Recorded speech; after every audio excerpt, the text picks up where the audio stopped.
We are finally here. It is opening day for the New York Mets. I'll get you ready for it on today's edition of Locked On Mets. You are Locked On Mets, your daily New York Mets podcast. Part of the Locked On Podcast Network, your team every day.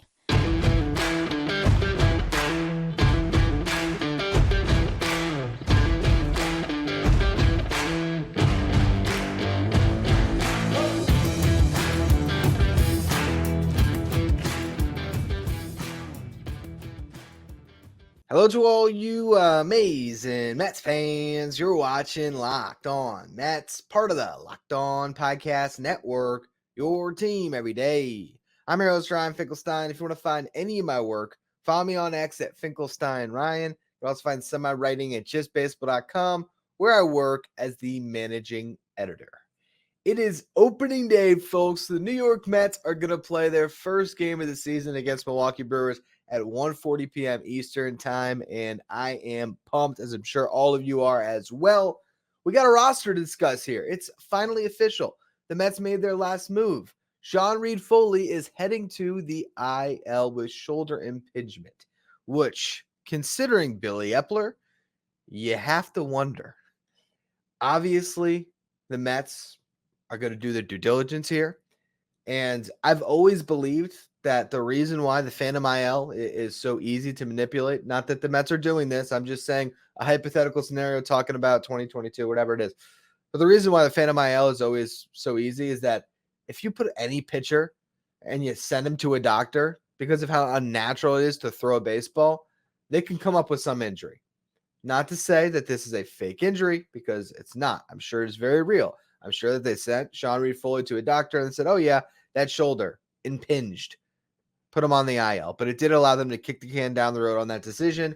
Michael Tonkin and Yohan Ramirez grabbed the final two spots in the Mets bullpen, which is really good because both of those guys can give you bulk innings. So when you look at this pen right now, you got Edwin Diaz, Adam Ottavino, Brooks Raley, Jake Diekman, Drew Smith, Jorge Lopez. I would expect those six to be more one-inning guys to start. And now you got Tonkin and Yohan Ramirez as long men. So I think this works out really nicely. We will see, seriously, what the status is with Sean Reed-Foley. Obviously, we know he got hurt earlier in camp. I think it was bicep soreness was the original diagnosis.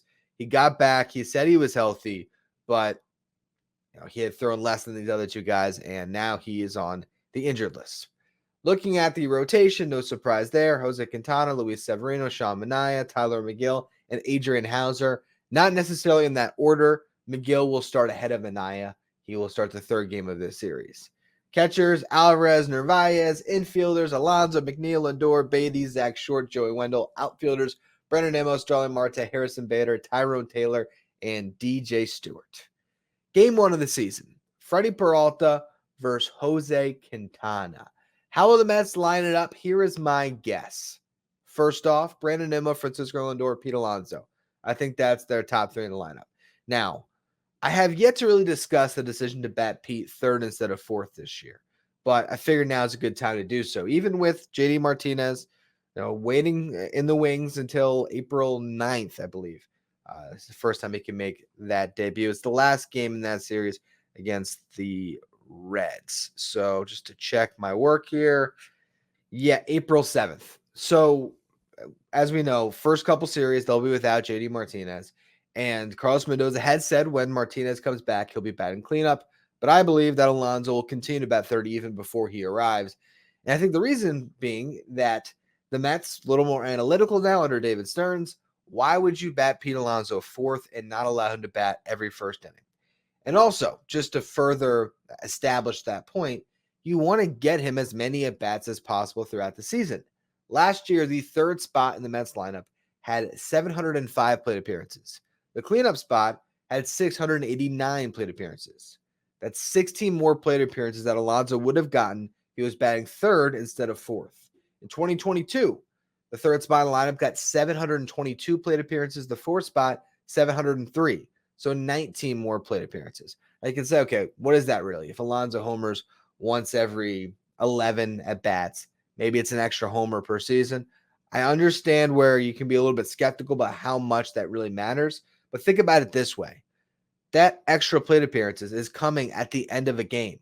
So those are 16 plate appearances that could be happening in close games, potentially at times. Maybe even if it's a handful of them. You want Pete taking that at bat instead of somebody else. So I think it makes a ton of sense that he's going to be batting third this year. Now, I believe Jeff McNeil might be the cleanup hitter for the first week of the season here. Starling Marte, I'm guessing, might bat fifth. Francisco Alvarez sixth. Brett Beatty is my guess at seventh. DJ Stewart eighth. They might flip those two guys around. I don't know. But I'd imagine they'd stack those two lefties to allow Harrison Bader to be the second leadoff guy and also go kind of left, right, left, back over to the top of the lineup with Brandon Nimmo. Now, the Mets have not faced Freddie Peralta very much. He's made 2 career starts against them. Interestingly enough, he closed out his 2021 season against the New York Mets, and then he opened up his season last year against the Mets. Now, he has pitched well against them, particularly last year, 6 shutout innings. But looking at the head-to-head matchups, there's not a ton to really draw much of anything on. Harrison Bader faced him the most because, of course, had those years spent with the Cardinals where they would go up against the Brewers a good amount. So 16 at-bats, 4 for 16, 1 home run, 1 double, 1 walk, 6 strikeouts. Starling Marte, I'm guessing maybe dating back to his time in Pittsburgh. I don't know, or maybe it's just his time in the National League, Arizona, Miami, whatever it is. He's 2 for 10 against Peralta with 1 strikeout. So not the most success, but still not a large sample. Brandon Nimmo 0 for 5 with a strikeout and a walk. Pete Alonso 1 for 4 with a double, a walk, a strikeout. Francisco Lindor 1 for 4 with 3 walks, a home run, 2 strikeouts. Jeff McNeil 0 for 4 with 2 strikeouts. But again, most of that is just facing him last year. Jose Quintana, he's going up against this Brewers lineup. When it comes to head-to-head stuff, we got Christian Yelich, who faced Quintana a lot. Remember, Quintana pitched for the Cubs for some time there in the same division in that Central. Yelich, 7 for 32, 219 average, 1 walk, 8 strikeouts, 4 doubles, no home runs. Probably a good matchup for Quintana. He's not going to have a lot of lefties to face in this one. It's really a rough road for him to try to navigate this lineup. He's got Willie Adames, who's killed him, 4 for 10, 2 doubles, and a home run. Rhys Hoskins, 4 for 10, 5 walks, and a home run. And then William Contreras, 3 for 4 in his career.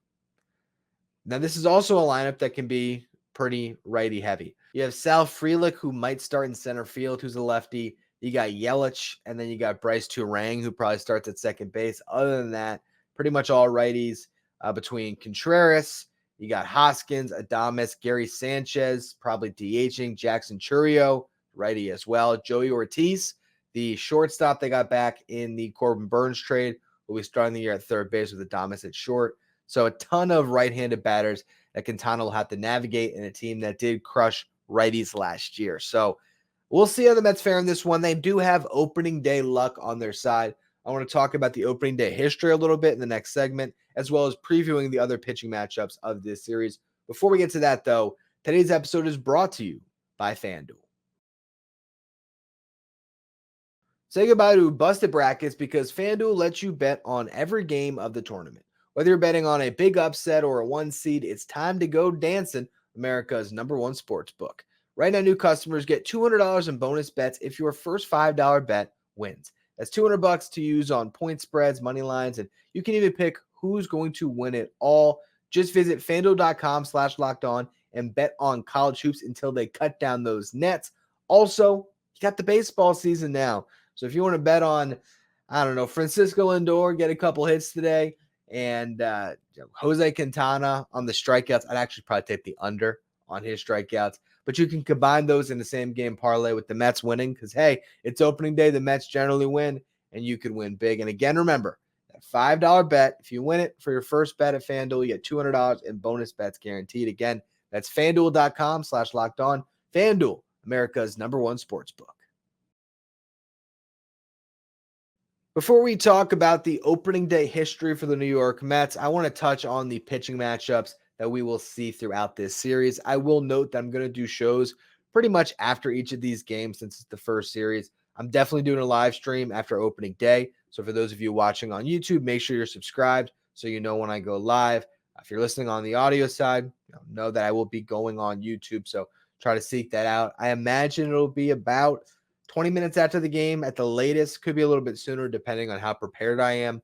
If it's a game that we kind of know the story before the 9th inning, I'll be able to hop on sooner. If it's a walk-off or something crazy, it might take me a little more time to get my ducks in a row. Regardless, though, I will be going on within the hour after the game ends.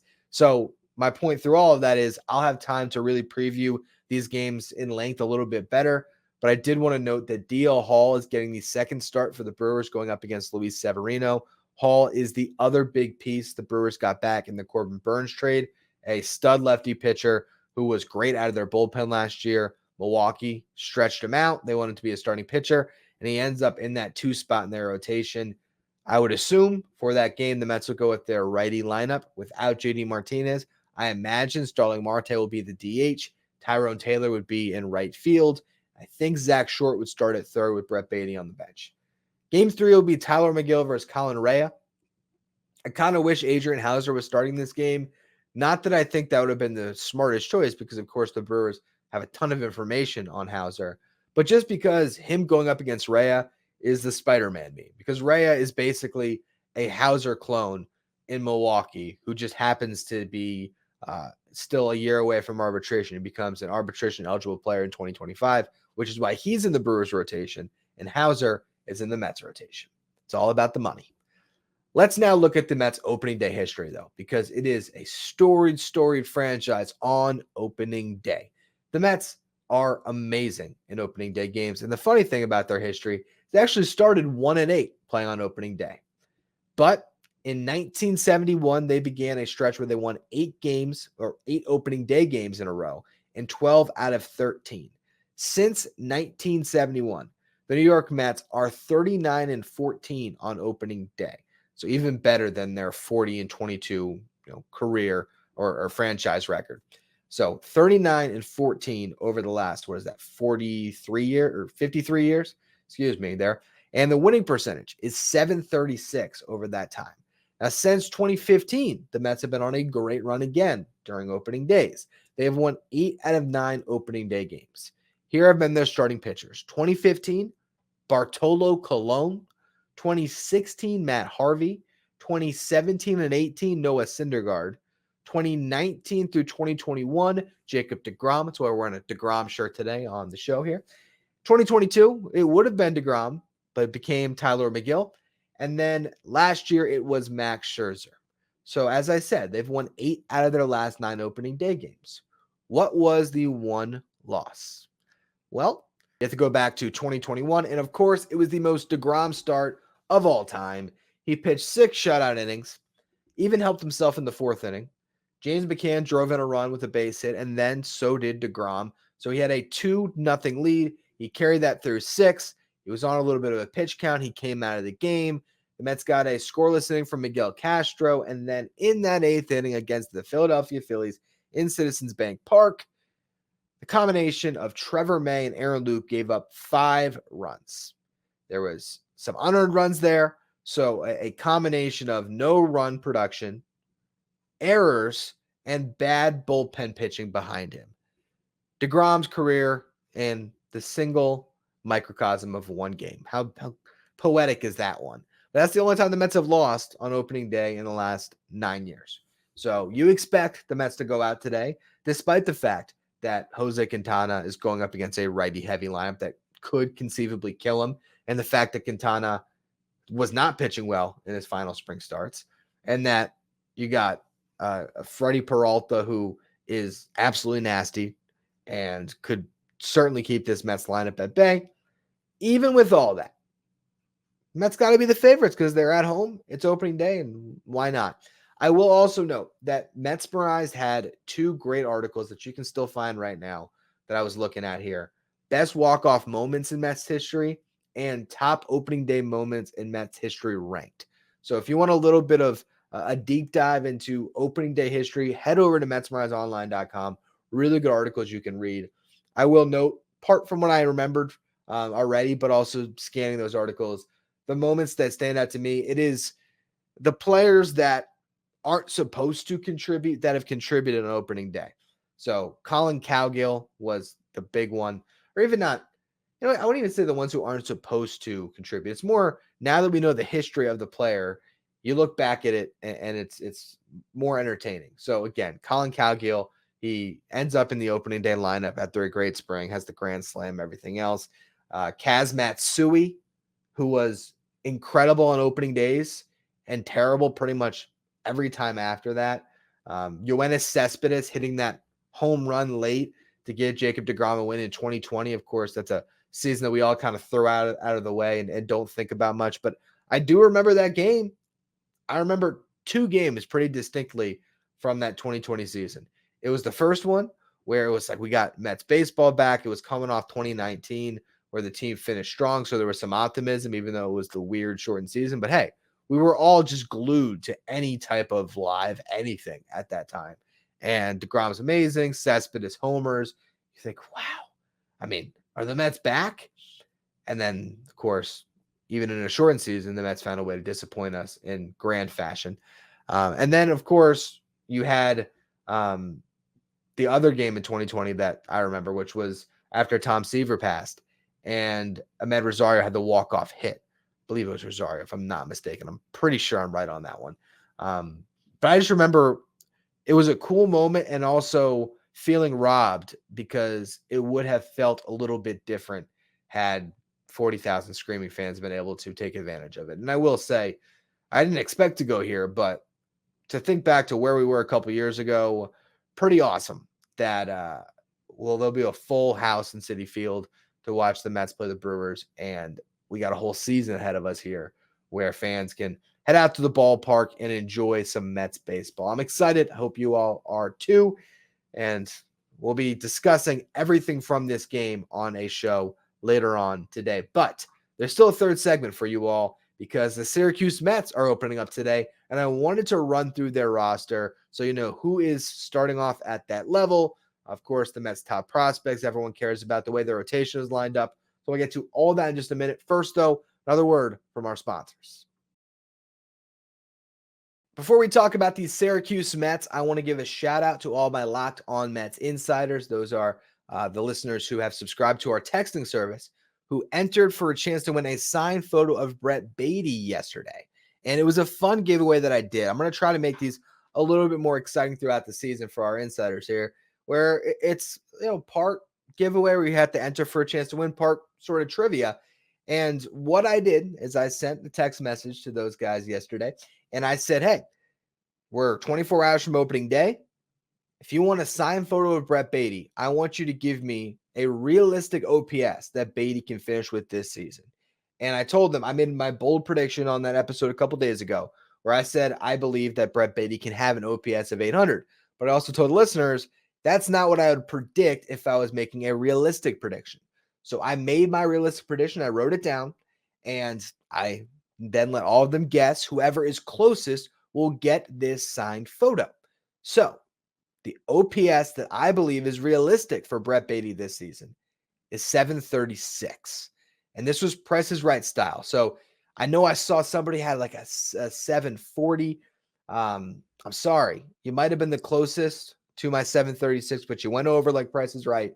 So whoever came under, I believe the closest guess was at 729. But I got to look back through all the text messages. As soon as I stop recording, I'm going to scroll through them again and make sure that I pick the right winner here. But 736 is my realistic prediction for Brett Beatty's OPS this year. How I came to that, I'm thinking of 336 on base, 400 slug.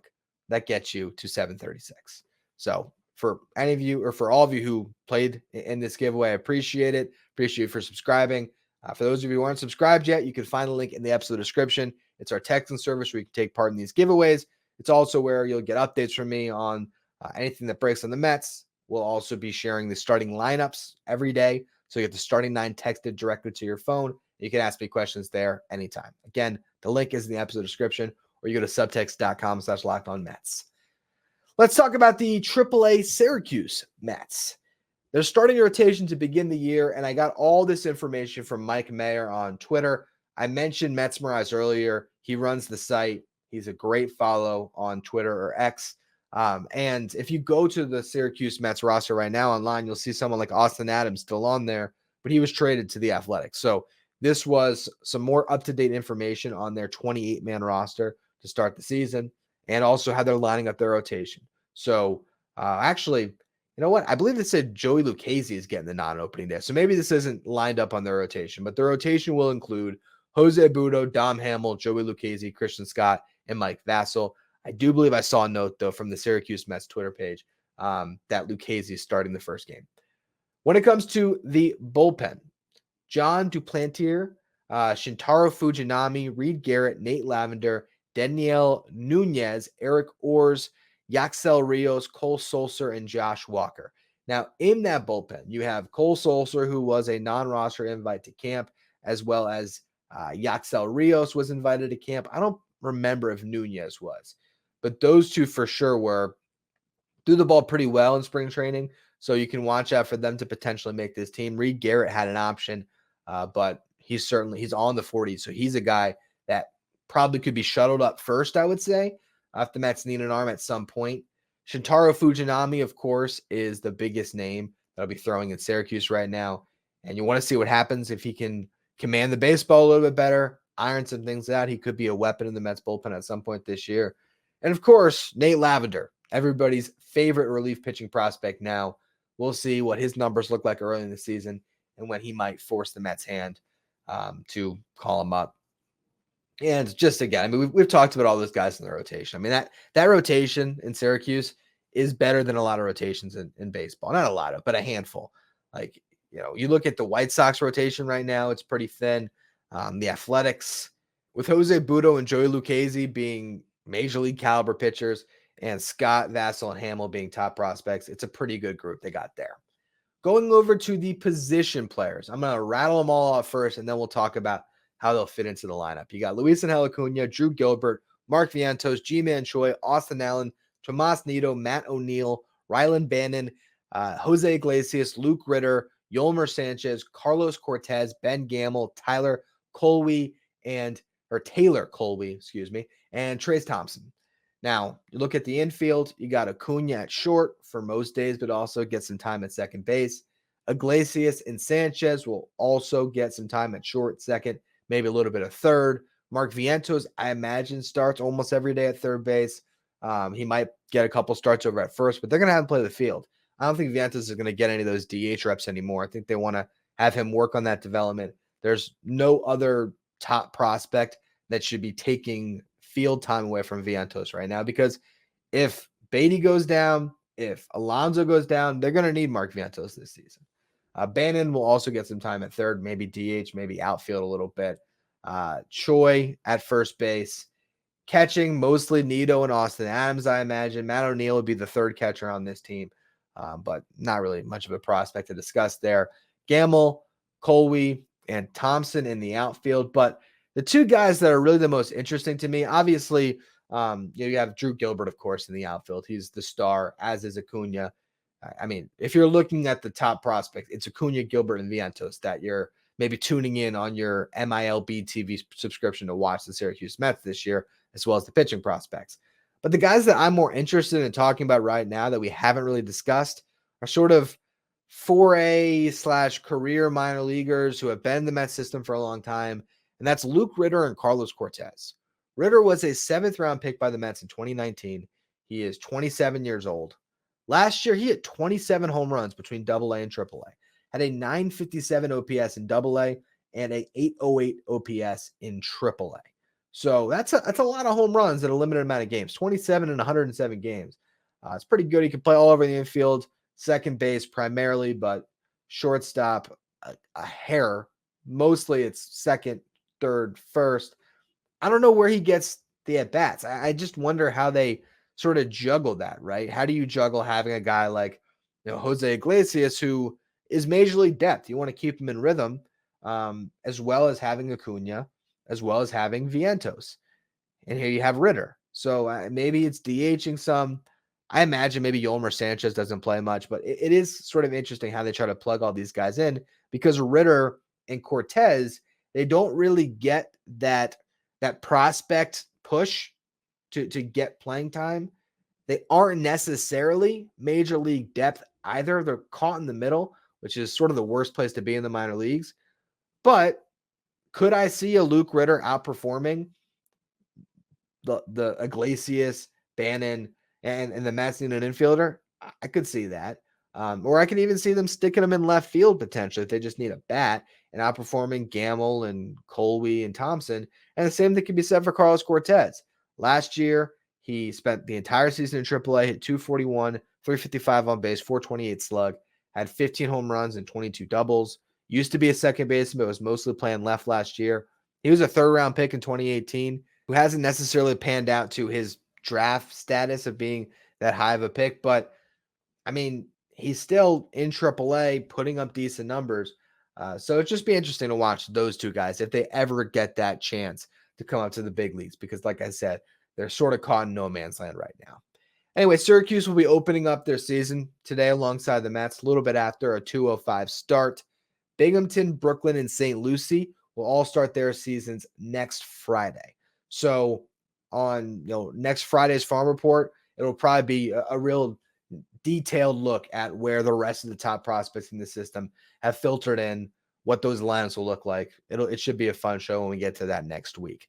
But before then, we're going to have some game recap shows this weekend. Can't wait to see what the Mets do on opening day. I'll be back later this afternoon on YouTube for a live stream, so make sure you all check that one out. Again, if you don't want to miss that, subscribe on YouTube. We're also trying to make a push to 9,000 subs, so I appreciate all of you who are hitting that subscribe button. You can follow me on X at Finkelstein Ryan. Follow the show at Locked On Mets. Wherever you get your podcasts, make sure you follow, rate, and review. Also, thank you for making Locked On Mets your first listen or your first watch every day. Now, for your second watch, head over to Locked On Sports Today, the first ever 24/7 streaming channel on YouTube that covers everything in the world of sports with our local experts from each team and our league-wide experts from each league. You can find Locked On Sports Today streaming 24/7 on YouTube.